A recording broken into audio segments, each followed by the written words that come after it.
Enfin, nous prendrons la direction de la Réunion. Vous verrez comment l'île traque les requins bulldogs pour protéger les baigneurs. Ces prédateurs mesurent jusqu'à 3,50 m. L'île de Saint-Martin aux Antilles sous le choc après une attaque de requins mortels la semaine dernière. Rarissime aux Caraïbes, ces drames sont plus fréquents depuis quelques années à La Réunion. L'île a mis en place un arsenal de mesures pour tenter d'éloigner les prédateurs. C'est le dossier de ce 19-20 signé Lionel Feuerstein, Philippe Poirot et Laurence Michel.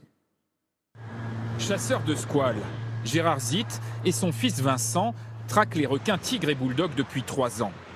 Aujourd'hui, ils posent leur ligne au large de Saint-Leu, où a eu lieu la dernière attaque mortelle l'an passé.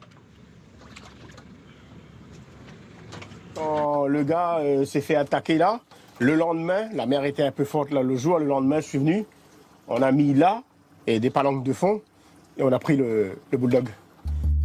Selon les scientifiques, ces requins bulldogs sont estimés entre 800 et 1200. Depuis 2011, ils sont responsables de la majorité des 30 attaques, dont 11 mortelles, essentiellement sur la côte ouest.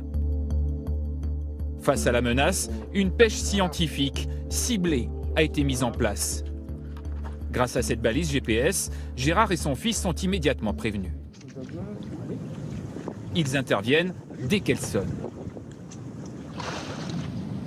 Ouais, un premier bulldog devant la prépagnon. 7 navires se relaient ainsi jour et nuit.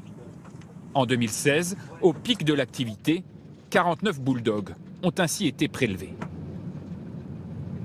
C'est vital pour le monde nautique.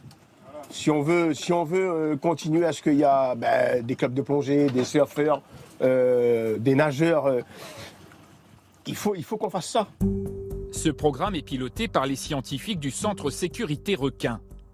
Ils étudient aussi d'autres systèmes, comme ce puissant sonar ou encore cette barrière électromagnétique anti-requin.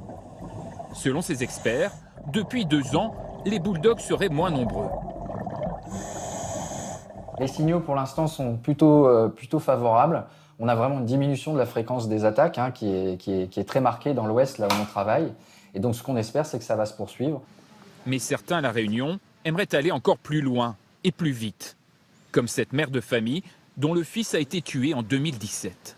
À chaque fois quand je lui demandais, je lui dis t'as été à l'eau? Il me dit non, rassure-toi, j'ai pas été. Et puis un jour, il m'a dit on s'est mis à l'eau. Il y avait de belles vagues, on n'a pas pu résister. C'était comme un appel, il a répondu. Et c'est un requin bulldog Oui. Aujourd'hui, elle souhaite le retour d'une pêche commerciale aux requins, même dans la zone protégée. Il y a toute une grande zone aujourd'hui où on ne peut pas pêcher. Même mon fils, lui, qui adore les poissons, qui adore tout ce qui est animal et tout, il était persuadé que cette réserve avait amené pas mal de prédateurs autour de nos côtes. À La Réunion, malgré les risques, les drapeaux et les panneaux d'interdiction, les surfeurs continuent de se mettre à l'eau. Certains ont un dispositif électromagnétique repoussant les squales, mais pas tous. J'ai pas de système, moi. Pourquoi vous l'installez pas? Parce que ça ne m'intéresse pas. D'accord. Voilà. Je préfère faire sans. Et vous avez pas peur Non. Si on y pense, on n'y va plus, quoi. C'est ça surtout. Seul un spot de surf est autorisé par jour. Il est sous bonne garde.